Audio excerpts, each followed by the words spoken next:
Hi everyone, welcome to this next video, and we're going to be looking at the Russian war casualties.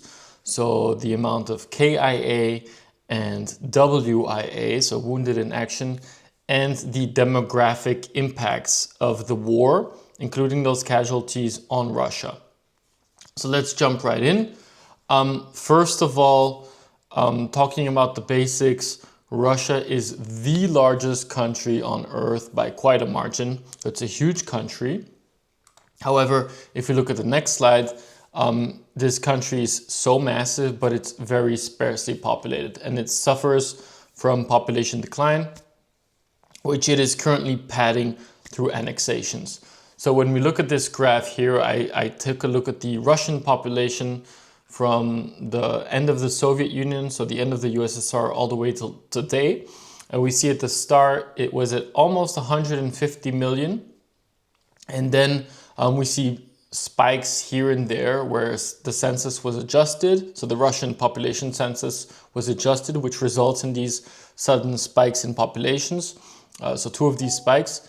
But then if we continue looking down, it went all the way down to 140 million approximately, before in 2014 you see this massive spike, which is actually the annexation of Crimea and Sevastopol, which was then immediately officially included within Russian statistics, which brought the population back up to 144 million. But then very suddenly they removed it from these statistics again for a couple of years before re-adding it back in 2019. So then you see again this spike going into 2020. And then you can see the population keeps declining. But then we see another spike in 2022 of approximately 1 million. And this is approximately, so 900,000. So let's say 1 million people that are displaced from the Donbass region due to the full-scale invasion of Ukraine, right? The Russian full-scale invasion of Ukraine. And so, as we see since then, according to the Russian population data, Russia currently stands at 143 million in 2025, if the data can be believed, obviously. A lot of Russian population data and fertility data is no longer shared publicly. But so in general, what can we say about the Russian population? It stands currently as the 9th largest country in the world in terms of population, so 143 million. However, it's ranked 225th by population density. We've seen a constant decline since the fall of the USSR. It's currently at 1.47 fertility rate. The latest data on that fertility rate was also the last data, because Russia has decided it will no longer share its fertility rate publicly. And then we see that it incorporated 4.6 million people from Crimea, Sevastopol, and the 2022 refugees, which brought the population back up. But you have this inexorable decline, but that did make quite a change. And then all the other territories which were officially annexed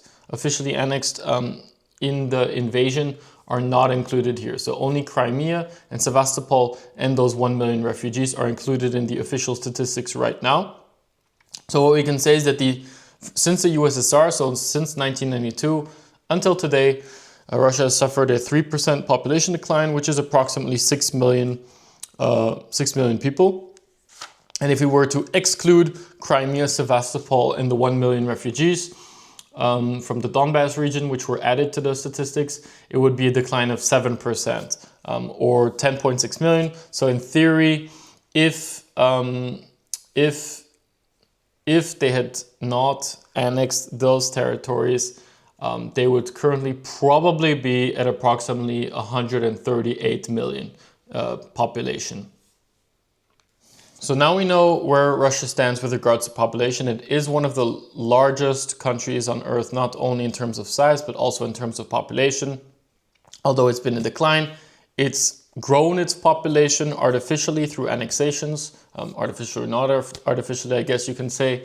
But let's now take a look at quantifying the casualties on the front line. So many organizations are attempting to do this. And here on this graph, I've listed several of these organizations, right? So the UK Defence Ministry estimates 250,000 KIA. So the KIA is in the green part and the brown part is the wounded in action. 250,000 KIA and 750,000 wounded in action. People generally assume either a 3-to-1 ratio or a 4-to-1 ratio of KIA to WIA. And so here we can see that the UK Defence Ministry uses a 3-to-1 ratio. So they multiply the amount of estimated KIA by 3 to equal the wounded. And that gives a total casualty figure of 1 million, because casualties, the word casualties encompasses both KIA and WIA. When we look at BBC and Mediazona, there's 260,000 KIA, so the same amount as the UK Defence Ministry. CSIS in June 2025 estimated 250,000 KIA, but with a lower estimate of WIA. This is a high confidence Western think tank. The Economist estimates 270,000 KIA, so again, approximately the same level, and 1.1 million WIA, so they have a higher ratio of KIA to WIA. And so what The Economist does is actually what they do is they don't say an exact number, they actually have a model, right, with a lower and upper end estimate for both KIA and WIA. And here I took sort of the average number from that model. And so they estimate a total of 1.4 million casualties in July 2025. So they're the highest of the sources.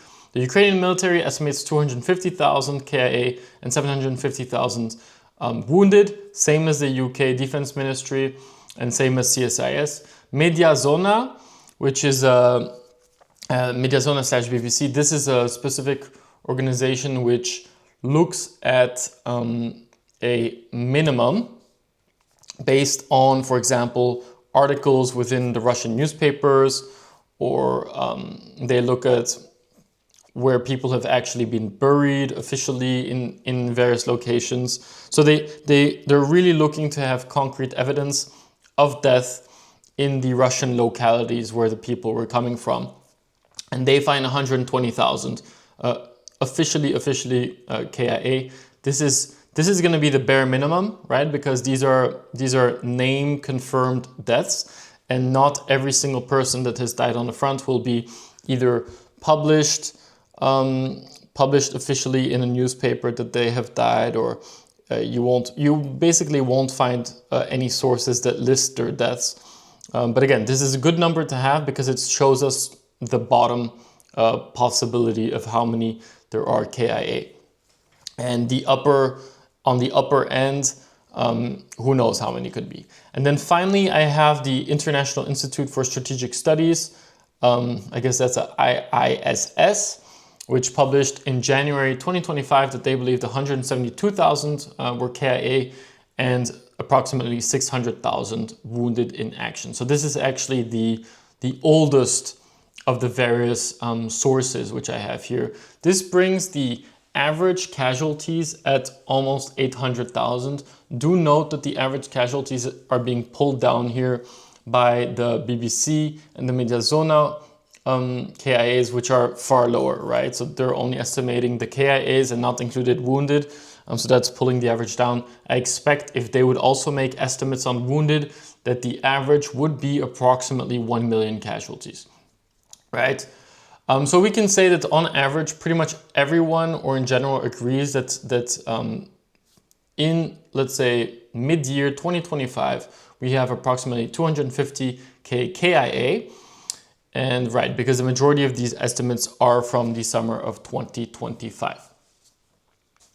But our goal here is not to simply show a listing of various other sources, what they believe are the KIA and WIA.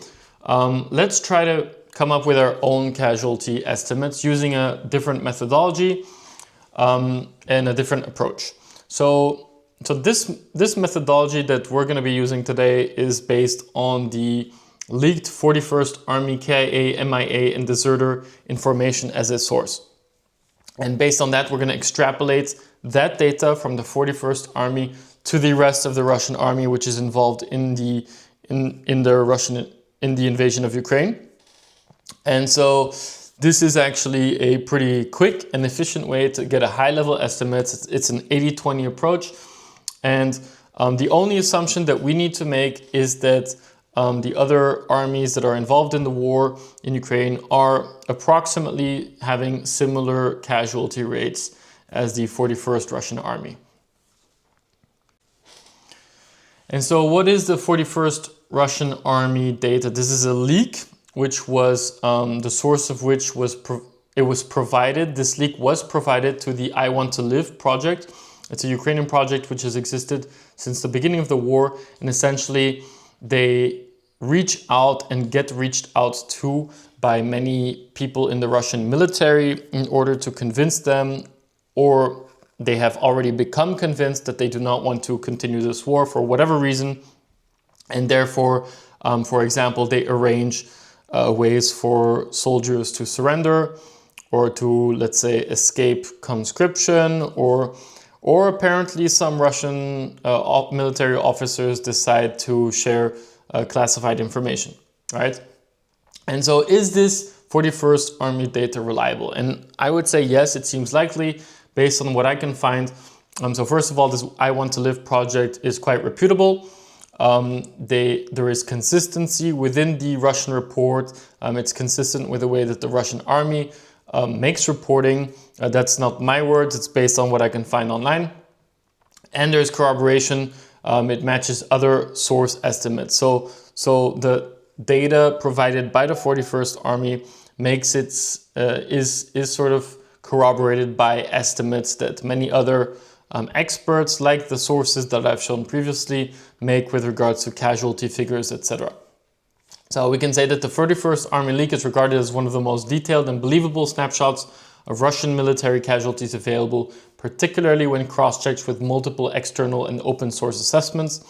Its structure, category breakdowns, and consistency with external casualty patterns all support its authenticity.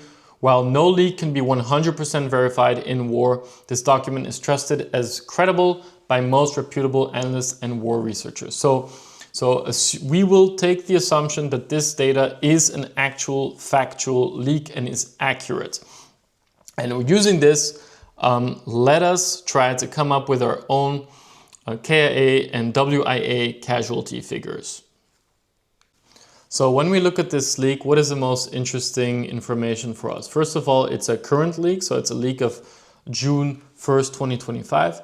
And the data points that we're going to be using are in particular the 8.6 thousand KIAs and the 10.5 thousand MIAs, right? The deserters in this case are not so relevant for this exercise, but the MIAs will be interesting for us because we will be assuming that a lot of these MIAs are actually KIAs, in particular using sources from the American-Vietnam War.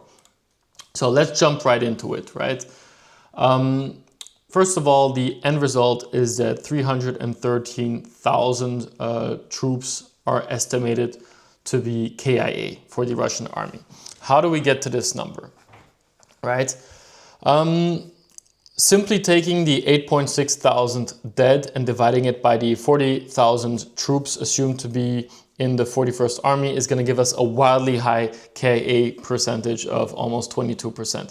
That would be wrong.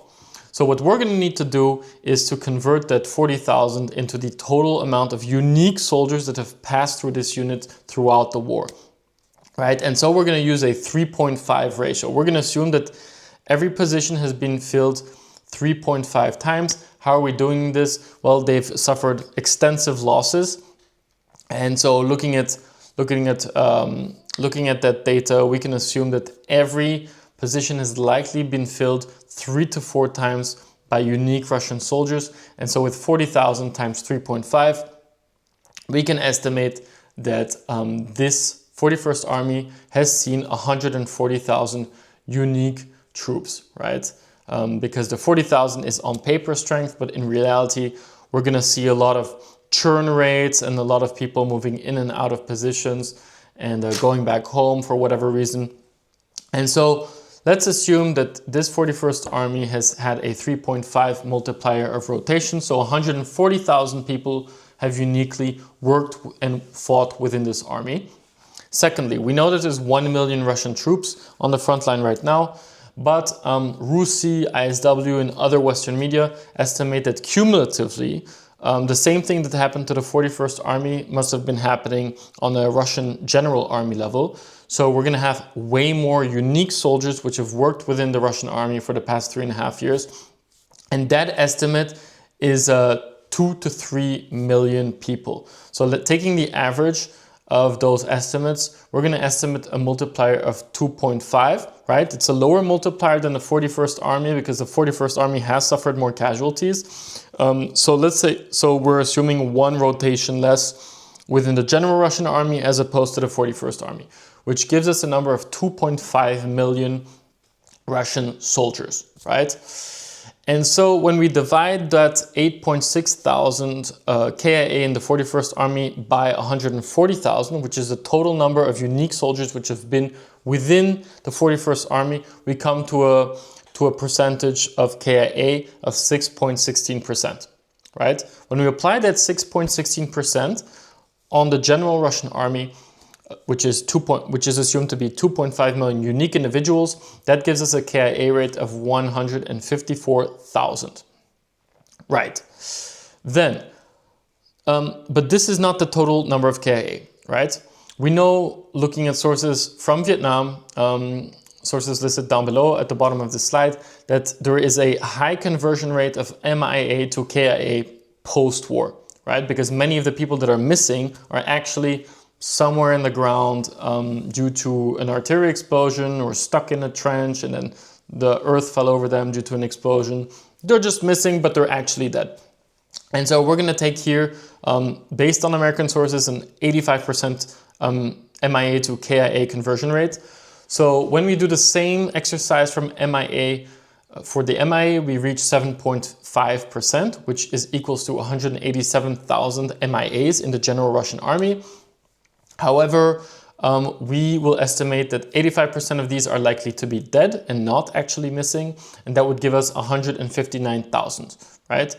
So when we sum the 154,000 with the 159,000, this gives us a total KIA of 313,000, right? And then the last ratio we're going to have to use in this exercise, I know it's a lot of ratios, but the last one we're going to have to use is the conversion rate from KIA to WIA, right? And in the previous sources, you've seen some have been using a 3-to-1 ratio, and some have been using a 4-to-1 ratio, and some have been using a different ratio. Well, here I've chosen to go for the higher ratio, which is a 4-to-1 ratio, right? I believe, especially when looking at 2025, but in general, I believe this is a war where it's quite easy to get wounded, in particular given that there's not that much armor on the front line. There's mostly Ladas, motorbikes, etc. Right? So I believe that in this war, we're likely to see a higher end ratio, so 4-to-1. And what does that mean? It means we multiply 313,000 times 4, which gives us 1,250,000 wounded in action, right? So in total, that gives us approximately 1.5 million casualties, right? And so when we look at the next slide, we see my estimate compared to all the other sources that I previously showed, right? This is an estimate which is at 1,566,000 casualties. And it's a higher estimate than everyone else's. However, The Economist uses this model, and those numbers actually fall within the Economist models, right? As I said before, I took the average of the Economist model, right? I've written here on the side, the Economist estimates 190 to 350,000 KIA, and it estimates 900 to 1.3 million wounded in action.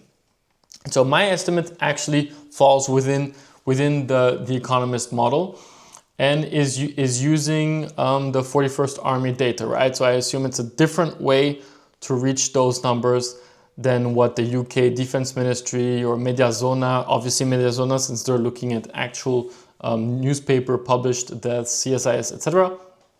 But it does not make it a less accurate model, right?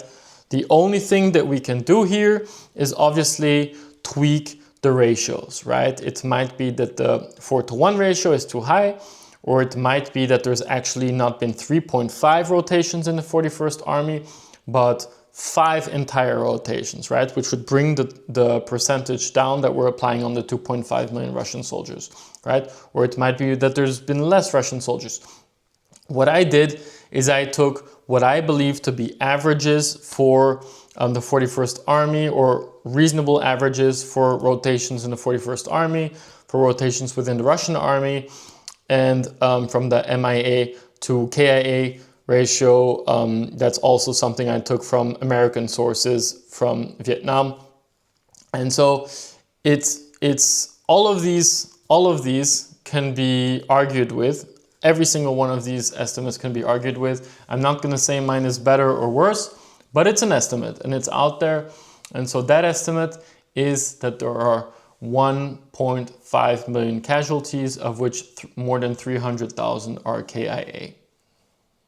I'm going to take a short moment right now, very short moment, to say if you've liked this video so far, thank you so much. Leave a like, a comment, subscribe. If you disagreed with the estimate, please write your comment why or what you think I did wrong. I'm happy to hear. And I'm also going to say, if you liked the video so far, you might also like my recently published book, AI Revolution. There's a link in the description. It's very cheap.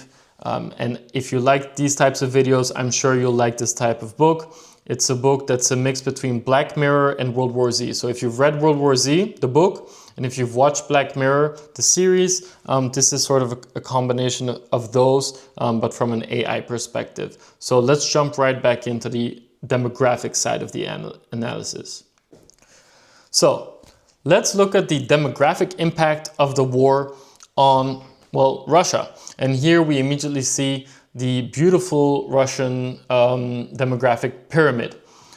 It's one of the more unique pyramids, first of all, because it's not a pyramid at all.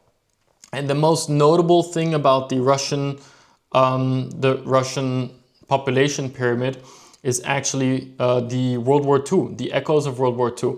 So World War II is extremely devastating for Russia and the USSR as a whole. So likely you will see the same echoes of World War II in the Ukrainian population pyramid and Belarus, and also regions that were highly hit during World War II. And you can see a normal pyramid in the past would have looked like this. Obviously now European pyramids or Western European pyramids are going like this. And the Russian pyramid is unique because it wobbles, and that's because every 20 years the smaller part of the Russian pyramid, which fought and died in World War II, is not there, and so therefore they never had kids, and so it wobbles down again, and their kids also never had kids, and that's something that will probably keep happening over and over again. But at the same time, we see that the population is getting that Western European smaller at the bottom, larger at the top type of structure, because it's suffering from the same low fertility issues that most of Europe and many other countries are facing, especially in Eastern Europe. It's quite marked. And something also quite unique about the Russian pyramid, it's not unique, but what is unique is the extent to which women outnumber men, especially in later years. So that's normal, right? But the extent in this population pyramid is far higher than for most other countries, right? So what I'm gonna do in the next step is I'm gonna take my estimate of the Russian casualties and apply it to the population pyramid and estimate what the impacts are thereof. But before we do that, let's take a more qualitative look at the societal impact of the war. So first of all, from an ethnic perspective, we know that ethnic Russians are 70% of the casualties and they're a declining share. But there's groups that are very small within Russia which are overrepresented. And these are generally these other ethnicities such as Buryats and Tuvans, Tuvans are sort of like a Mongol Turkic tribe, and I believe the Buryats might be similar. The Kalmyks, the Chukchiks, the Nenets. Nenets are sort of like these Siberian people. I'm sorry if I'm wrong on some of these, but these are basically not ethnic Russian, not, let's say, European. And these are more Asiatic or Asian ethnic groups, which these minorities, they live in very impoverished areas, and therefore they are overrepresented within the Russian army because they come from these disadvantaged regions in the Far East and in Siberia. And the money that the Russian state is offering to these soldiers is really massive. And this is a topic I explore in one of my other videos. So one of my other videos actually looks at the Russian soldiers' pay in 2021 and then compares it to where it's at in 2025. And that's a very interesting analysis if you're interested in that, something to take a look at later. We know that 99% of the people are men that have been involved in the war and that therefore have died in the war. In terms of age, most are 30 to 41. And we see that mortality is actually rising in younger soldiers under 20. So there's a lot of really young men applying and joining the army and therefore also dying, right? And then from a regional view, as I just said, these are coming from regions, many regions from ethnic minorities like Bashkortostan, Tatarstan, but also Moscow region, which is obviously one of the bigger regions in Russia. And from a societal perspective, as I showed in the beginning, the Russian population is declining. It has very low fertility. And so we can expect high level this to have a negative impact on that population decline, right? So it will accelerate the population decline. It will increase the male life expectancy gap. This is another thing I talked about. The females far outnumber men. This is mostly due to alcoholism, as far as I understand in Russia. But in general, men dying on the front lines will just add another reason why men are dying even faster than women in Russia. And we can also know that we just looked at that World War II echo effect. Well, even though the death numbers are by far not at all as high as in World War II, it will still have an impact. So what does that mean? It means that these 313,000 KIA will not have kids, and their kids will not have kids, and their kids' will not have kids. So it's an entire set of people that would have lived in Russia, which no longer will exist in the future for Russia and will have long-term impact. But so let's get to the juice. Let's get to what you guys are interested in, and let's look into the data, right? So looking at the men from an age cohort perspective in Russia, we see a significant increase in dependency ratio. What do I mean by that? So in this graph, I am just looking at the men. As I said in the previous slide, 99% of the people involved have the gender male in this full-scale invasion of Ukraine. And so I just placed all the men, which are 66.7 million men, according to 2012 data. I couldn't find anything else. This was from Wikipedia. But in general, let's assume there's not a huge difference. That will be, that's 10 years or a bit more than 10 years ago. So let's just go with this data. And assuming that it's still somewhat representative, maybe it's 6.5 million now or 6.4, but let's take the 6.6 million men and take a look at the impact of the war on this cohort, on these various cohorts, right? And so, first of all, we have the KIA. That was the 313,000 KIAs. Second of all, we had the wounded in action, which was approximately 1.2 million. And then the third thing which is important to look at is the men that left. And there's that left Russia as a result of the full-scale invasion. Many of them left in the beginning. There was more than 1 million that had left, but in the meantime, the estimates are that many of them have returned back to Russia since they realized they wouldn't get conscripted within the army. And the estimates are that there are now 600,000 men who have left the country. And so most of these men were afraid to be conscripted in the army. And I took the high-level estimates. Okay, most of the men that are involved in the war and have died in the war are between 20 to 39 years old, the vast majority. And so let's apply these KIAs, WIAs, and levers on the cohorts from 20 to 39, right? And that's what you see on the graph.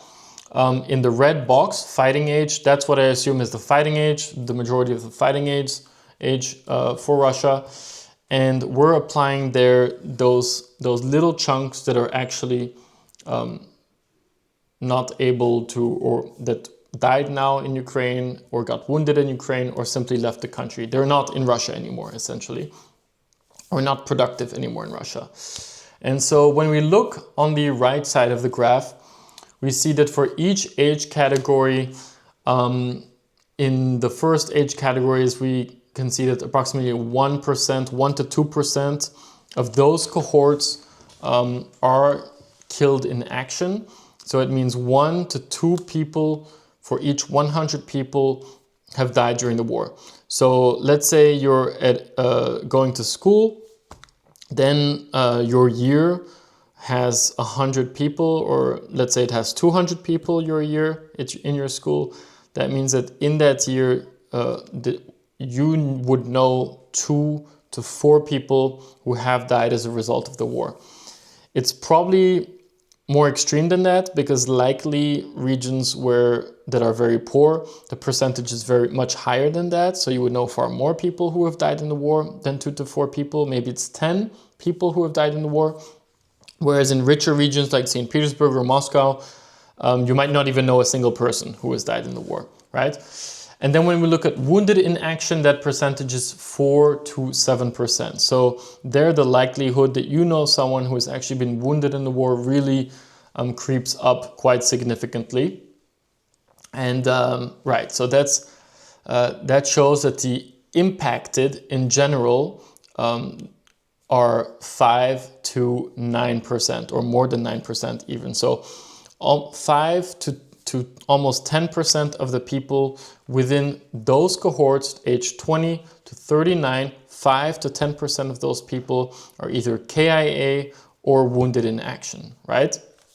And the second analysis I wanted to do, and that's actually why I included the left country category, so the 600,000 men that left Russia, is I wanted to take a look at the dependency ratio within the population.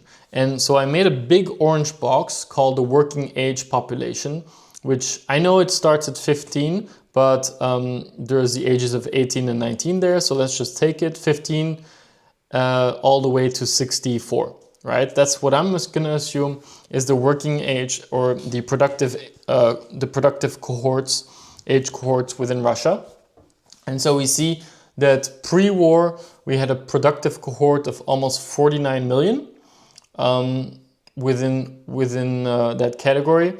And in terms of dependents, we estimate 17.3 million dependents. So the dependents are all the people outside of the working age cohort. So we're talking about 0 to 14 years old and 65 plus. And so 17.3 million. And that results, when we divide the 17.3 million dependents with the 49 million highly productive age cohorts, we come to a dependency ratio of 35%, which means that if you take 100 people, 35% will be dependent on these 65% who are highly productive. And so when we remove the KIA, because they're dead, so they're not productive anymore, the wounded in action, because they're likely handicapped or not able to be as productive as they used to be. So we can equate them perhaps to a 65-year-old plus or a 0 to 14-year-old. So they're dependent now for society, and they might have lost a leg, they might have lost an arm, they might have become blind. And then we add the country category. We come to a total post-war productive number of 47 million and a post-war dependency ratio of 18.6 million, right? So the wounded in actions get added to the dependence category. The KIAs get removed from the productive category, as do the left country and as do the wounded in actions, obviously. And this results in a post-war dependency ratio of 40%. So before we had 35% who were dependent on the rest of the productive society. We now reach a 40% dependency ratio, which is far higher, right? So it's a 5% increase looking at men, obviously. I'm only looking at the ratio for men here, but that's still a big difference. When you used to have 35 people who were dependent on the 65, you now have 40 people who are dependent on the 60. But so these KIA figures and these general casualty figures are not the whole story. Russia has annexed several additional regions of Ukraine since 2022, which are actually not included in the official statistics. And again, I'm going to have to make some assumptions here, as always, because we don't know the real data. But so it's impossible to accurately predict, but we're going to try. All right, so we're just going to look at the Russian controlled area population estimates, because we know that in Zaporizhia, for example, Russia annexed Zaporizhia. Well, they had a referendum where 100% of the people voted to go to Russia, but it excludes the capital city of Zaporizhia, in the region of Zaporizhia. Same thing with Kherson. The capital city of Kherson is not within the Russian controlled area. But so I did a high-level estimate, and here on the map, I've written at the bottom, you see Crimea is already included within the statistics. When we move up, occupied Kherson, I estimated at 650,000. Today, let's estimate that less than 50% are still there, 300,000. Occupied Zaporizhia, pre-war 800,000. Today, 400,000. And then in occupied Donetsk, pre-war 4.1 million. So this was really the big one for Russia. It's always been the most important. The city of Donetsk, the city of Mariupol were always very serious. It's a very industrial region. So it's a very attractive region for Russia to annex. So that 4.1 million population, we estimated down to 1.6 million. And right above it, we see that 1 million have already been included in the statistics since 2022. But I estimate that 1.6 million are still living in the Russian occupied region of Donetsk. And then in occupied Luhansk, same story, from 2.1 million to 900,000, right? And so all of that together, and why, so just answering in case anyone's wondering, why have I estimated these downwards so significantly? Well, because my expectation is a lot of people have fled the incoming Russian invasion, and the whole region is depopulated, right? And likely, for example, if you look at the frontline regions right now that Russia is taking over, I assume that the amount of population left there is even far lower, so maybe 10% or lower, and likely mostly old people who just didn't want to leave their home. But so in total, when we look at all of this and we add all the numbers together, there used to be 7.7 million people in the regions pre-war, and now they've actually captured an estimated 2.9 million Ukrainians within this annexation, or within the Russian-controlled areas. I estimate 2.9 million Ukrainians have been captured, so to say.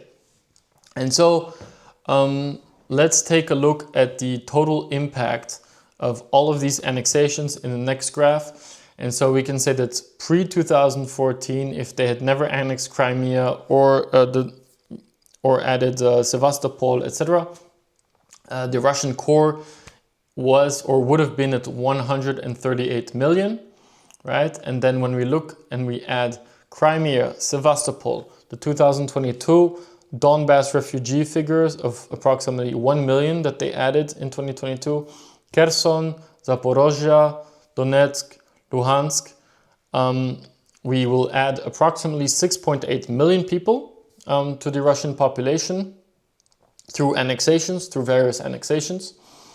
And then in the third column, we see that 300 estimate K. So the exact number is 313, but let's take 300 KIA estimate, pulling down the Russian population. And the end result is 144.5 million people within the total Russian territory and Russian controlled territories, right? So in general, we can say that through all of these annexations, Russia has increased their population by approximately 5%, which I would say is quite a large number. So on a first look, you could say that this has been a very successful campaign, right? They've only lost 300,000 people approximately, and they won 6.8 million people. So it sounds like good news, but for Russia, the true demographic issue will be what the impact of the war, in my opinion, what the impact of a war and or economic crisis will have on its fertility rate, right? So I believe that the Russian population decline is being compensated now by these 6.8 million that were annexed since 2014 until today. So it does go back up, but the real lever on the Russian population is likely the fertility rate. And so my expectation is that that lever is going to be pulled down to such a degree that the compensation of 6.8 million Ukrainians will not be enough compared to the lever on the total of 138 million Russians who suddenly decide to have less kids because of the war, A, but B, an expectation of an economic crisis, right? So going from a war economy back to a civilian economy, while the entire world or the majority of the world or a large chunk of the world has you under what do you call it, sanctions, is not going to be conducive to a high fertility rate, right? Which is already an issue regardless. And so though the number of KIA seems minor in my estimate, even though it's higher than everyone else's estimate by approximately 60,000, so actually not that much higher, but though that number seems tiny when you look at it on this graph, I believe that it has an outsized proportion on the most productive portion of male society. What does that mean? These 300,000 are actually the most taxable and the ones who will have all the kids, the ones who are doing all the most important jobs. They're the most productive members of Russian society, which are disappearing. It's not the dependents of 65 plus or whatever. It's actually people who are very useful, and actually even worse, they will now also, in large part, many people will become dependent. So will become handicapped from this war. And so for each dependent, you need multiple productive people to maintain them, right? For a 1,000 euro pension, you need, I'm going to say something, 10 people working productively to pay taxes towards that pension, right? 100 euro each. And the worse that balance gets, the more critical, right? And so in this case, that will have a negative impact on Russian society. So we've looked at Russian population, the impact, the number of casualties, KIA, wounded in action, etc., the impact of that on the Russian population pyramid, and the impact of the Russian annexations and Russian controlled territories on the total Russian population. And I've already sort of given my thoughts, but let's do some conclusions, key things to bear in mind, right? The KIA numbers are almost at the same level as total US military KIA in World War II, which stood at 470,000, but they're still far lower than the 8.6 to 10.7 million USSR casualties, right? I predict that Russia's tolerance will be quite high for more KIA. So that basically means I predict that 300,000 is not that much for Russia, right? We saw it's like a tiny little chunk for the whole of Russia. They have a pretty high tolerance towards KIAs. And so essentially what I believe is that there's still a lot of room there before people don't like it anymore. Especially if we also know all of these are essentially volunteers right now. They're all getting paid ridiculous salaries to go there. So no one's really getting forced to go give their lives, right? And so, but however, as we see with the echoes of World War II in Russia's population pyramid, the war's greatest demographic effects will be felt over the next century in birth rates, right? So it's not the KIA which will have the long-term negative impact. I believe that it's the effect on the fertility rate, which will tank, in particular if there's a big economic crisis, but also all of these people who are dead will also themselves not have children, and on and on and on a Russia which is already suffering from a very quick population decline. And then I predict that the annexation of an additional 2.9 million civilians will not turn out as a net positive for Russia, though on paper it is now a population increase. As the whole, the region is a burden, must be rebuilt. Likely many old Ukrainians who didn't want to leave their homes are the ones who are being annexed, except maybe the people who were annexed so quickly that they didn't even have the chance to leave their homes.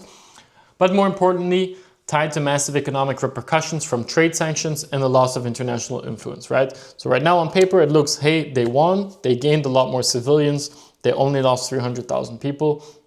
But I believe at the end of the day, this is highly unproductive territory. Likely they need to spend a lot of money to control it because there's still a lot of partisans. So they need to pay many people to control the whole territories, soldiers, and the people, the region is generally quite destroyed. That will take a lot of money to rebuild before it eventually becomes become productive regions again, right? The regions that they took over in Kherson, Zaporizhia, etc. And who will want to invest money anyways in a region that can be bombed at any moment? Further, the 313,000 deaths were mostly incurred from 22 to 24 is my expectation, right? Because we're halfway into 2025, when Russia still had a lot of armored vehicles. As of 2025, KIA will significantly accelerate due to lack of armor. It is not inconceivable, and this is my assumption, that KIA and WIA rates increase by 50 to 150%. You just have to imagine assaulting a Ukrainian trench line, riding a motorbike instead of riding in an armored IFV, right? The chances of you being KIA or WIA are far, far higher. And that's actually what's happening, right? So in 2025, that's the reality on the front line. And so key things to bear in mind, with 313,000 deaths each year, this causes an average of 90,000 deaths per year, ignoring the fact that lethality has increased year on year nonstop since the start of the war. So this is a conservative number of deaths that we're going to use in this next calculation. Assuming the war has become 2 times more deadly, right? Driving on a motorbike, I would say, is 2 times more dangerous than driving within an IFV, if not more. Assuming it is 2 times more deadly to fight in the next 1.5 years due to increased lethality of the war, we can expect the total KIA to have reached 583,000 by end of year 2026. This would mean an estimate of 2.3 million wounded in action and a total casualty rate of 2.9 million. This is still a far cry from World War II USSR deaths, but a number that is harder to digest for Russia, almost 600,000 deaths, which is a far lower population than the 1.95 million in the USSR at the start of World War II, which was for the USSR war of survival, right? In that sense, a country is often more willing to suffer high casualties if it knows it's a war of survival, right? In this case, Ukraine is the one doing the war of survival. They know that they will cease to exist if they lose the war. Well, so did the USSR in World War II. This is not the case for Russia invading Ukraine. It's not a war of survival, it's a war of conquest, right? So in a war of conquest, you can stop whenever you want and you will not have lost any territory, nor are you at any risk of ceasing to exist. But so my estimate is by end of year 2026, 600,000 people could be KIA. It's an estimate. It will be wrong. At the end of the day, it will be wrong. Things can get much worse or much better for the Russian army. But it's an estimate. I'm just putting it out there. And this is assuming that 2025 and 2026 will be far more deadly due to the fact that there is far less protection for an average Russian infantryman. and assuming that the Russians keep trying to push forward, right? It might be that they decide to just freeze the line. In that case, this estimate is wrong. If there's a peace deal, this estimate is wrong. If there's a ceasefire, it's wrong. But assuming they keep trying to push forward and they keep trying to do it in motorbikes and Ladas and walking, then I do believe that this estimate might actually not be wrong. So if you liked this video, if you found it interesting, it was a lot of work, I would very much appreciate a like, a comment, tell me what you think about it down below, and a subscription. That's the best message for me if you're interested in this type of content, for me to keep working on it. But thank you very much for watching and have a nice day.